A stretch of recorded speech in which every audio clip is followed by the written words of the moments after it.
Hello, everyone. Welcome back. I am Dr. Vernita Glenn White, and I am a coach consultant. So if this title has changed from the time you've listened to parts 1 and 2, it's because I'm trying to find out a better way to let people know how I serve them. And while I love giving strategy, and it's like I call myself the brilliant life strategist because I don't believe in the separation of our professional lives and our personal lives.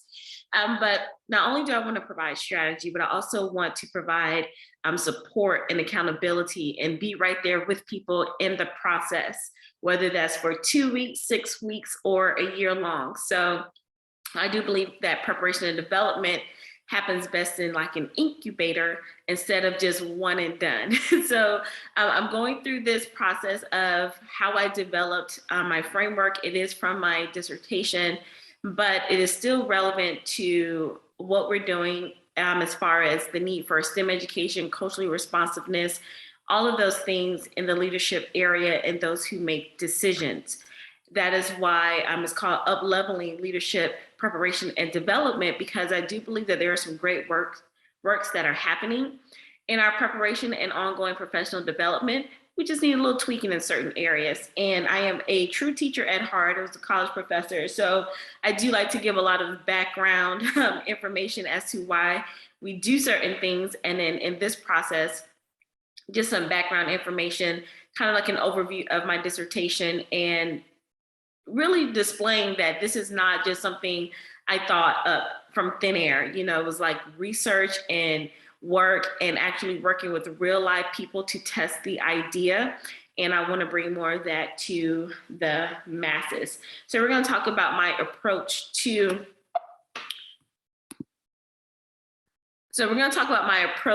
this study. Now, parts 1 and parts 2, I gave you like a high level overview. I talked about a lot of the background between the standards for mathematical practices, the leadership, and some of the design and the approach as using the observation protocols, because I do believe that's where leaders shine, during the observation and feedback.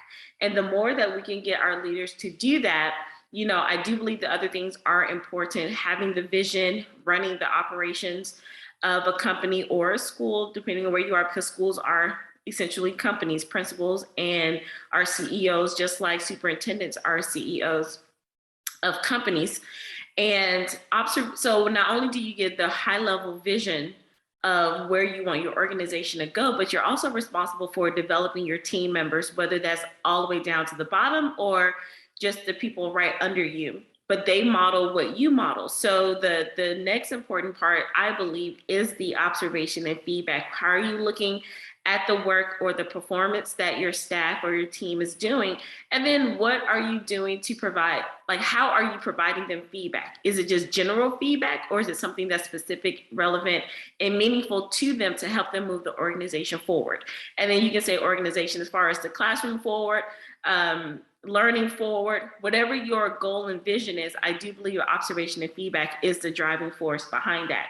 So the methods in which I approach this, I'll start reading it here. So like I said in the other trainings, I will try to stick to the original part of how this was in 2015. But as I said before, this is still relevant based on conversations that I've had, things that I've seen in different Facebook groups and needs that, you know, administrators and other leaders are saying.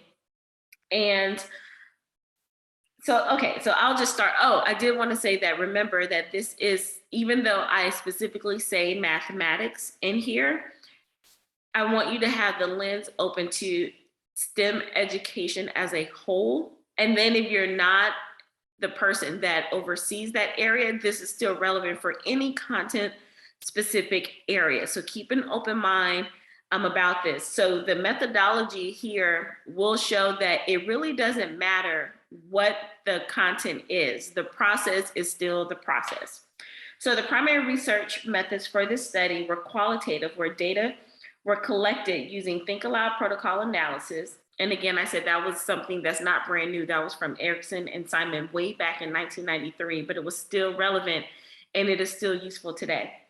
So through video and audio recordings and observational notes using audio note. You don't have to use audio note, it could be anything. Additional qualitative and quantitative data were collected using the Leadership Profile Survey and the Standards for Mathematical Practice Identification Tool. The LPS was adapted from the Thinking About Mathematics Instructional Leadership Content Knowledge Elementary and Middle School Principals Survey and the Florida Principal Leadership Standards. So I wanted people to know that I wasn't making things up. I actually took what was already approved by states, research, and different things like that. Responses to the LPS provided professional and academic background information for each participant. The participants' views about mathematics instruction and the participants' knowledge level of leadership instruction or instructional leadership. The LPS was used to aid in determining a proposal sampling using maximum variation or heterogeneity sampling. The Standards for Mathematical Practice Identification Tool included examples of student and teacher actions related to each Standards for Mathematical Practice as a way of supporting administrators to connect to what they observed in the Standards for Mathematical Practices. These data aided in the preliminary categorization of participants and analysis of data across the sample. To ensure that research questions were answered, individual case study techniques were used to compile a profile of the participants and categorize them based on their view of mathematics and use. The profile and categorizations included data from the Leadership Profile Survey, the Think Aloud protocol, and the Standards for Mathematical Practice Identification Tool. The research questions that I use for this, so we were talking about overall the methodology. The research questions I use for this: how do administrators' leadership profile relate to what they notice in the instructional environment? And how does what the administrators notice in the instructional environment relate to their ability to identify students engaging in appropriate standards for mathematical practice within an instructional environment? So that was an overview of why this was important. It is important to know that the two types of data, the research approaches were used. One was qualitative, like really getting into behind the numbers. I think numbers are important, numbers don't lie, but then sometimes the numbers don't give us a full story. So while this was a qualitative study, it is in part a mixed studies, because I did use actual instruments and numbers to determine certain things. And the reason why I wanted to read the research questions is so you can see that why does all of this make sense? So when you're selecting anything to like professional development or some kind of service or a tool, it's like, well, has this been tested and how? And then does this answer the question? Or you can think of this as in terms of a vision. Does this align to the vision that I have for my team or my organization?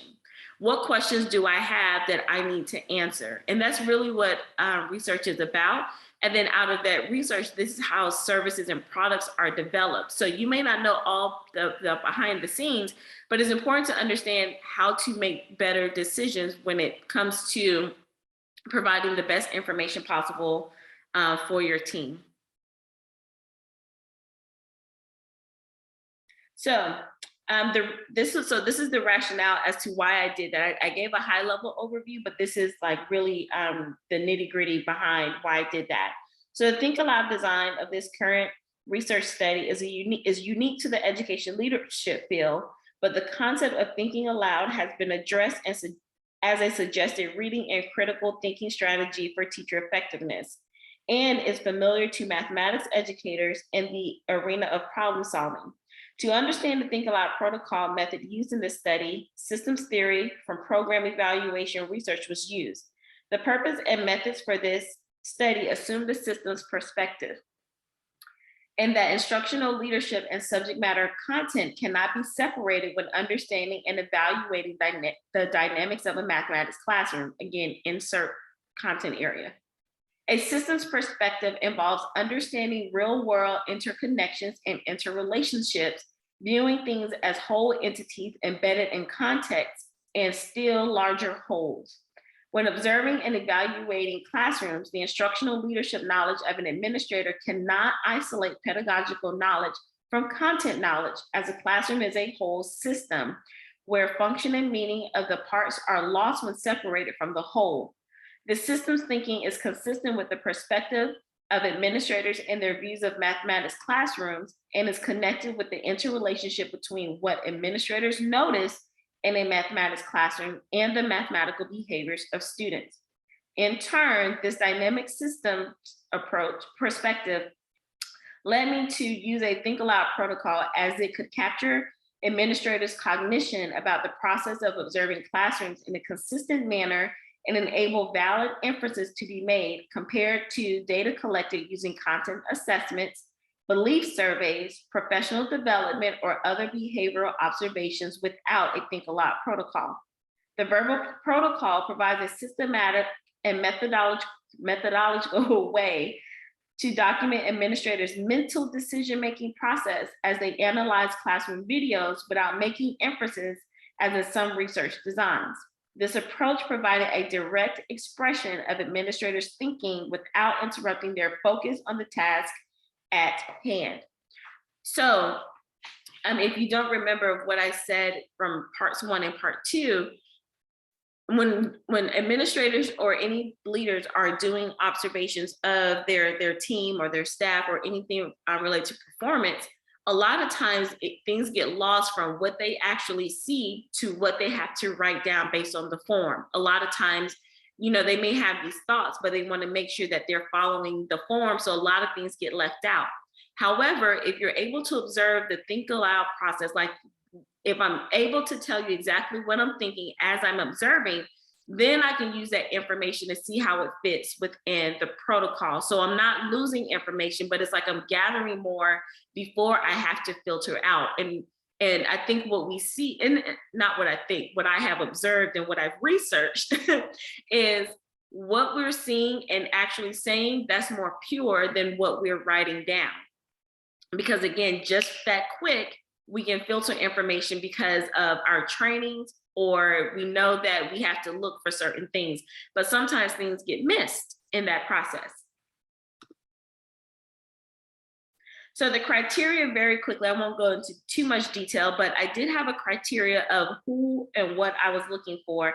And I had 3 choices, but I'll tell you about my top choice. And when I was looking for people to make sure that this research was appropriate and valid and necessary. So I did mathematics background. I wanted to know if they had mathematics background. These were the people who were,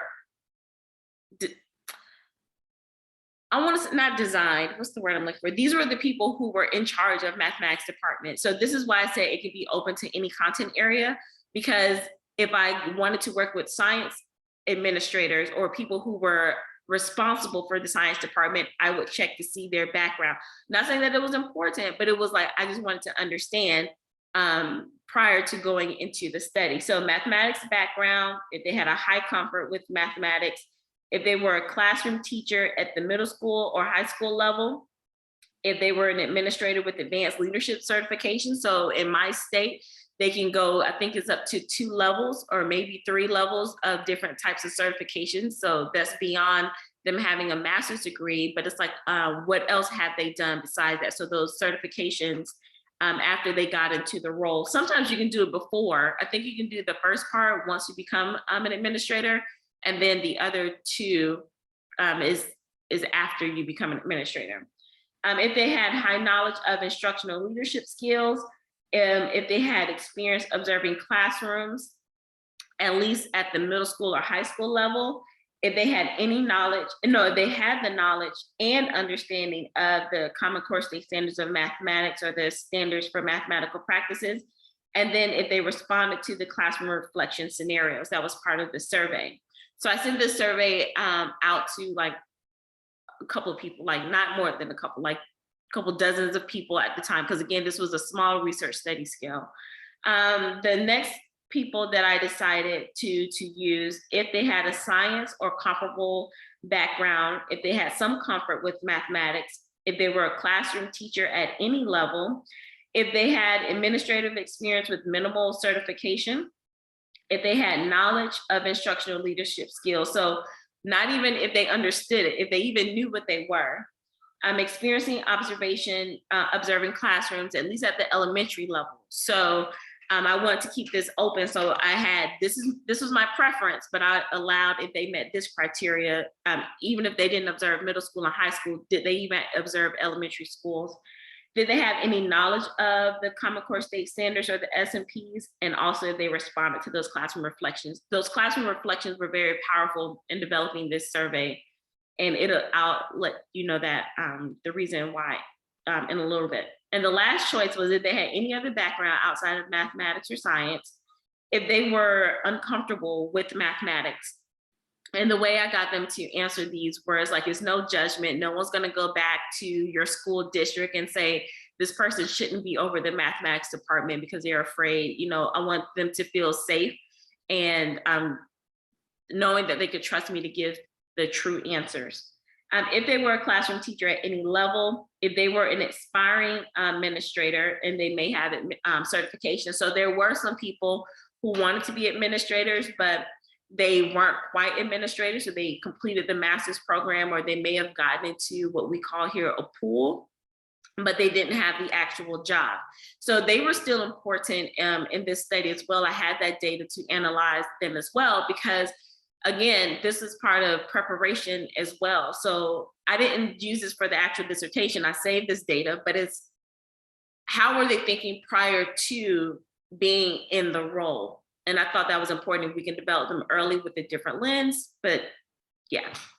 And then minimal knowledge of instructional leadership skills, knowledge of the observation process. So they may not have, like I said, they may not have been actually observing classrooms, but they know the process. Again, they've been in a training and development program or probably a master's program, so they know. They had knowledge of the Common Core State Standards, but not the standards for mathematical practices. Again, at the time of this study, the Common Core was pretty big. So even if your state does not use Common Core, so think of it like this: does the administrator have an overall understanding of the content, like the standards, the curriculum, the overall standards? But then in mathematics, there was, and reading also had this, and ELA has specific components on how the instruction is, how the specific content, like mathematics, how those specific standards play out. So what that means is, do you understand that there's a curriculum of standards, but do you know specifically the ones that are related to each content? So subject matter or content area, that's what that means. And then also they responded to those classroom reflections. So I did use instruments and materials, and this is important also is because this is not just something I thought about. These were not just conversations. So we did do a leadership profile survey, and that survey was pretty intense. And I said, administrators and school leaders must possess a variety of abilities and skills necessary to perform their duties in a high-performing and effective manner. The leadership profile survey was developed using two sources: the Florida Principal Leadership Standards and the TMI survey, to develop the leadership portion of the profile.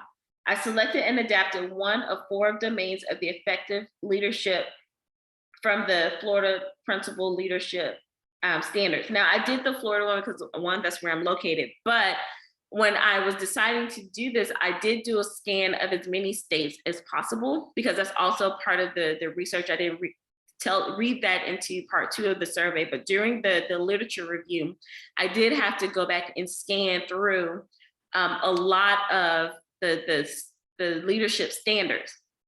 And it was decided upon my team that, well, because you're in this state, use the state criteria, but they did pretty much have similar things across as many states as I could find.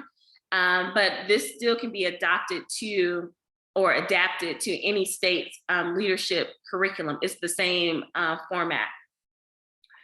And the domains that I used were the instructional leadership. So the instructional leadership domain consisted of 3 of 10 standards: instructional, plan implementation, faculty development, and learning environment, with descriptors to define each standard and domain. To determine the administrator's perceptions regarding their knowledge of instructional leadership, I adapted 9 of the 17 descriptors of the standards listed under the instructional leadership domain as individual questions on a Likert scale embedded within the LPS. The instructional leadership literature review pertaining to classroom instruction and student achievement that was presented in chapter 2, along with the targeted sample selection for the study, provided a rationale for the domain to focus, for the focus to be on domain 2. So I had a professor in the department who was pretty high level and respected in the state to review this as well. So again, that validation, you'll see that throughout of this study. And again, that is important. So when people are understanding like why are certain services or professional development opportunities coming this way, make sure that this is like research approved, or be able to ask the person questions like, how do you know that this may or may not work? And who have you done this with before? And not only that, but it's like, what methods are they using? I do find that important as well.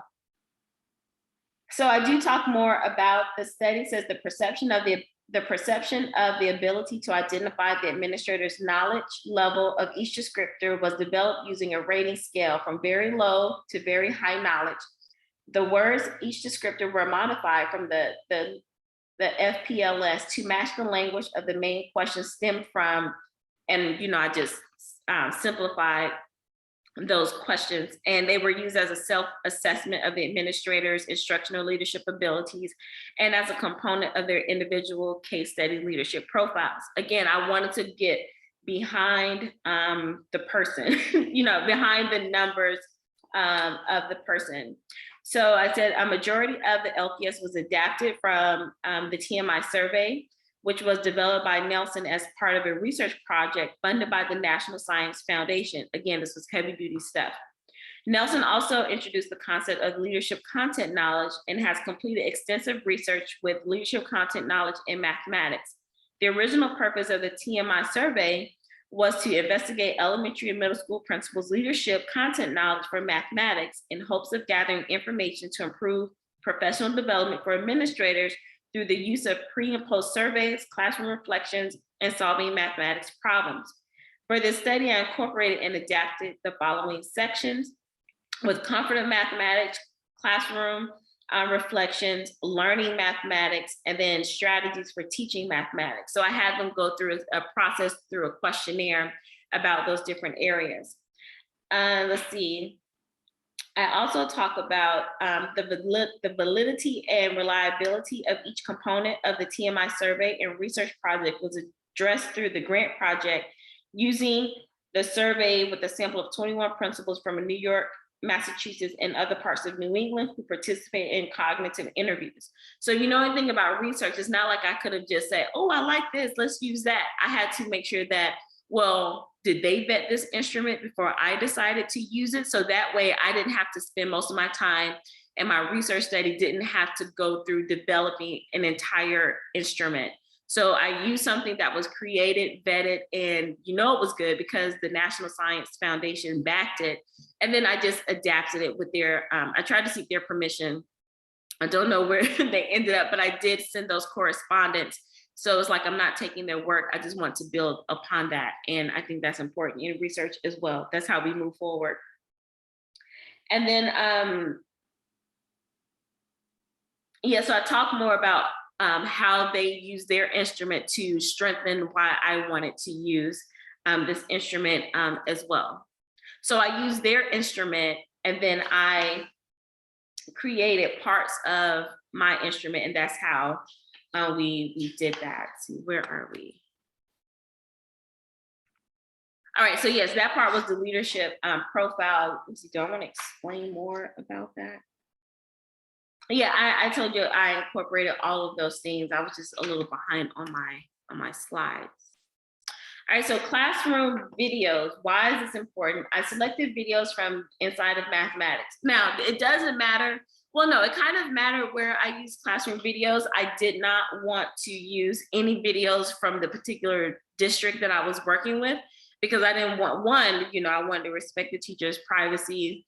I didn't want the administrators to, it's a small group of administrators, and I didn't want them to say, hey, I saw your teacher, and whoa. I didn't want any of that. So I picked something that was open source and also that was validated. And this was validated through the Noyes Foundation and through Silicon Valley's their mathematics initiative. They had classroom videos that were open. Not that they were perfect, but they were already vetted. It was specifically related to standards for mathematical practices. So I didn't have to do all of the heavy work. Now, my original thing was to use raw data classrooms. I was working on a project at the time with my chair, and I was like, oh, well, this would be great, but we decided to go into a different direction. So I wanted to use something that was open source, so that way if anybody needed to replicate this, they had access to the same video. So that's really what those classroom videos were about. Like I said, they were specifically related to the standards for mathematical practices. They were real teachers and they were field tested in multiple settings. And they were also a lot of middle school, some high school and elementary. And they were in mathematics, different levels of mathematics, different subject areas. And they were also in collaboration with the Charles A. Dana Center from the University of Texas, Austin. So again, that was inside mathematics.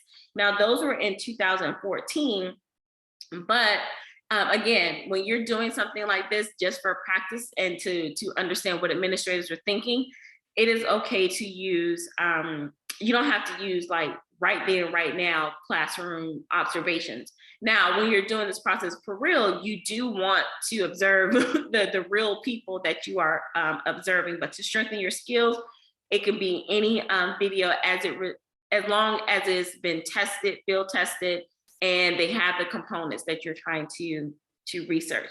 And then for me, from my background, I wrote as a previous middle school mathematics teacher and a high school mathematics instructional coach. I was also a district level specialist working with the school transformational offices with elementary and middle schools who were labeled as low performing. So I have that background, and then added now I've been a college professor doing the same work with elementary pre-service teachers, mathematics teachers, students who want to be mathematics teachers, as well as people who are going into their leadership roles. So I personally have been trained to observe teachers and students during mathematics instruction to provide support and informal feedback and to improve learning environment. And then my time as a district specialist, it was formal feedback as well. During my time as an instructional coach, my former principal allowed me to conduct informal observation of the mathematics teachers and work closely with the district and state mathematics specialists as they conducted formal classroom walkthroughs and observations. Now, this was before my district level job, but I was doing a lot of work as an instructional coach, working with our principal, our assistant principal, principal on assignment, assistant superintendent, and sometimes when the superintendent would come and visit our schools, I would have to present the data about our mathematics department as well. So I was doing like a lot of duties, and then I gave that report to my assistant principal, but I still did that work. And since I've also observed classrooms in multiple counties due to my work with undergraduate and graduate students, interns as an intern coordinator, these experiences have provided me with a broader perspective on mathematics classroom instruction, as opposed to only drawing on my experiences as a former classroom teacher. Again, that is important, and I won't get into this now, but it's great to have your own experiences. It really is. But if you can't have an objective view about what's going on in the classroom and everything is from your perspective, that is slightly skewed. I mean, that is very skewed. So it was important for me to highlight this, is because not only do I know what I did in my classroom, but I've seen this time after time after time after again in different settings at different levels. So therefore, I initially reviewed a sample of videos across practices and grade levels to ensure that the classrooms were similar to the classrooms that the participants might observe and evaluate. So I literally sat there. So not only did I have my physical perspective of going to these schools, and this was before the pandemic, of course, but going to these schools physically, sitting in these classrooms for hours and hours and hours, I had to watch hours and hours and hours of videos to make sure that I selected things that weren't too different from what I expected my participants to watch, because I didn't want that to be like, wait a minute, this is nothing. So my rationale behind that was I didn't want them going back to their district saying, why aren't you all doing this or that? Or, you all aren't doing things right. But then I also didn't want it to be like so far out there to, I just want it to be as close as possible. That's really what I'm saying. So I end up selecting 2 videos.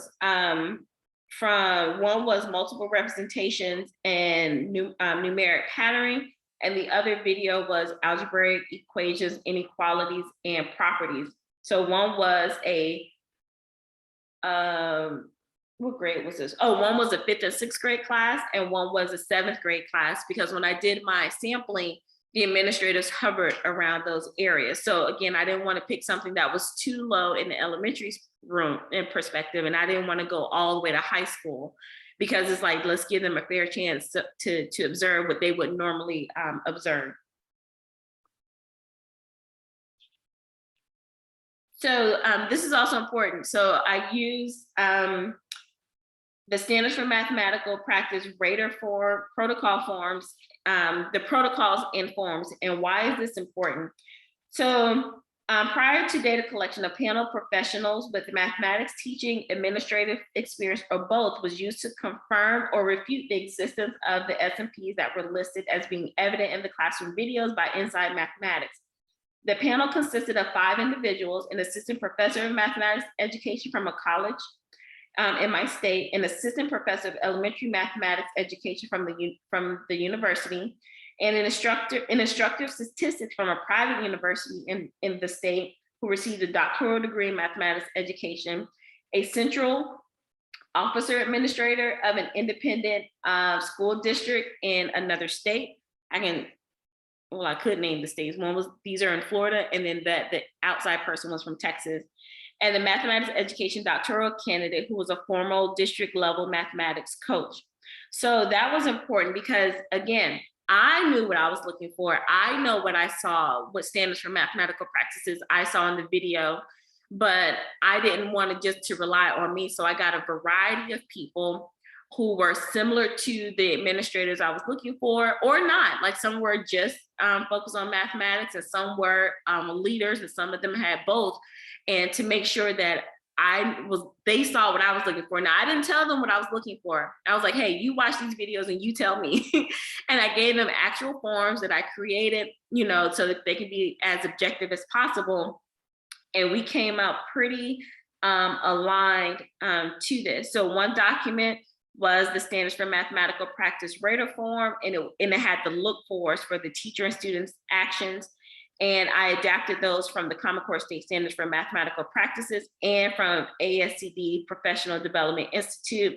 And then I also used the Elementary Mathematics Specialist and Teacher Leaders Project. So there was a lot of things being compiled together. Again, the reason why that's important is because if you're not going to develop your own instrument, you want to use strong instruments that have already been validated and see how you can elevate those.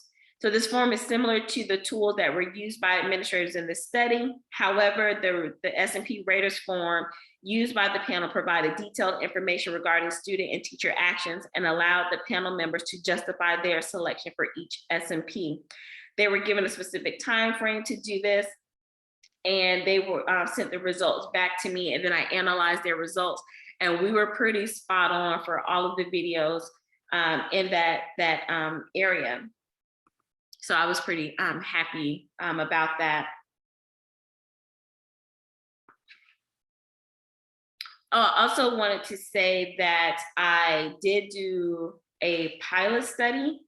I won't go too deep into that, but it was important because again, validation throughout the entire process and why I believe in this framework that I'm developing and how I want to help leaders, especially in the overall STEM education field, is this was tested from years of research and then from a pilot study that I conducted just to make sure, am I on the right track before I deep dive into this bigger research study.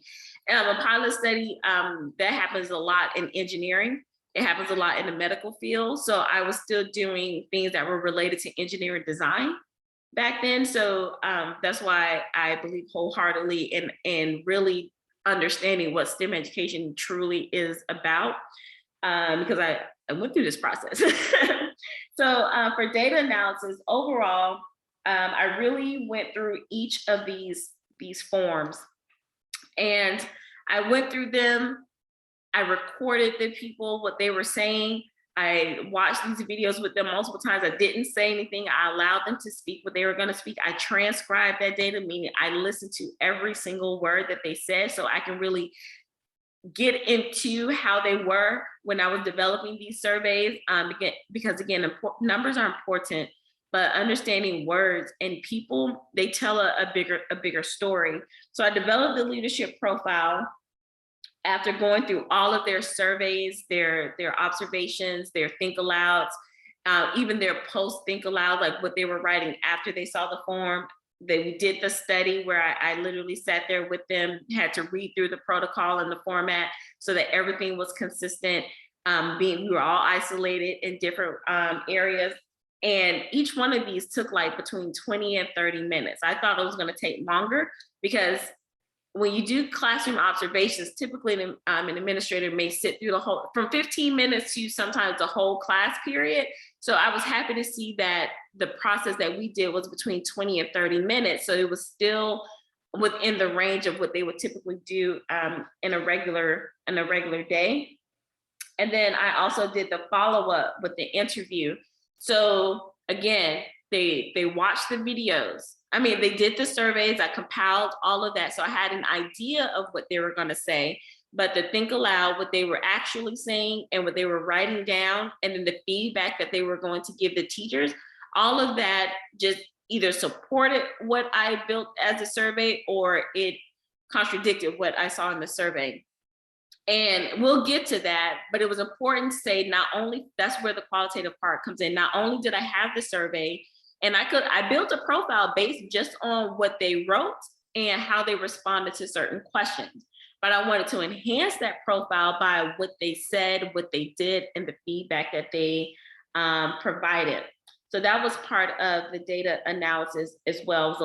It wasn't a lot, it was just multiple things. So again, it was the survey that they did prior to, then it was the watching of the videos and them saying out loud what they were noticing during that time. Then I allowed them to go and look at a form to say, now, how would you provide feedback to the teacher? I will back up and say, I did allow them to write things down as they were talking, like, well, what would you say? What did you notice in this classroom? So I had what they said, then I had what they actually wrote down, which was actually very different. And then the follow-up was, okay, here is a form that shows what to look for based on the student action and the teacher action. Now what feedback would you give? So it was a lot of layers of that to build this particular profile. So how did I do this? After the transcriptions were completed, I built the profiles for each case. A thick description of each case was developed using various components of the leadership profile survey. The components include the academic background, teaching and administrative experiences, mathematics background, comfort with mathematics, knowledge and level of instructional leadership standards, and the response to the classroom scenarios. I just said all of that. And they also had to reflect on what the teacher was doing, determine if the strategies were effective or not, describe the mathematical ideas in each scenario, and explain what students can learn from the lessons. The participants responded. Responses were analyzed through the following process. I read all of their responses for each case one at a time. I used the framework coding scheme, and I analyzed each response case by case. I tallied the codes and determined the overall score, which described the participants' overall view of mathematics. And there were actually 4 different levels, but I went back to 3 levels. So there are 4 levels of that, but I used 3 because one was like no mathematics. And since all of them had some comfort in mathematics, I took that out, and that's how we ended up with 3 levels. And then I assigned an overall view of mathematics to each case. So that's how I categorized them based on the different levels. And then the transcription from the Think Aloud protocol and the S&P's follow-up interview were compared to the descriptions of the views of the mathematics in use or the different levels. So these different levels included, okay, I can go back. These different levels were level 1, participants made general references to the mathematics. Comments reflected back or repeated the mathematics mentioned in the classroom, or comments tended to either be quite general about mathematics or they used the same words as those appeared in the lesson. No judgment, that's just what happened. The people that were in level 2, the participants' comments about mathematics did more than reflect back the lesson. Participants used their own words to describe what occurred mathematically. While references were made about the mathematical thinking of students or teacher, the participants may not have provided detail about the statements they made. The third level, the participants' comments reflected an understanding of the mathematics with attention to how the teacher and students interacted with the mathematics during instruction. The participants also made conjectures about the thinking of the students and or teacher and provided a rationale. Lastly, in the process of describing the mathematics, the participant may have made comments about the nuances of teaching and challenges of learning it and possible misconceptions. Originally, this was the 4th level, but since all of the participants had some sort of interaction with mathematics, this ended up being the 3rd level, but regardless, this was the highest level that they could make. So the leadership profile survey was used to provide information about each participant at the time of this research study. The description included background information such as the number of years the participants were classroom teachers, the subjects they taught, the number of years they had been administrators, their self-reported comfort level with mathematics, and their self-reported level of instructional leadership. Information regarding each participant's mathematics background was also included to illustrate the relationship between what he or she noticed in the classroom videos and his or her ability to identify students engaging in appropriate standards for mathematics practices within the video. So I did not distinguish between mathematics courses taken at the undergraduate or graduate level.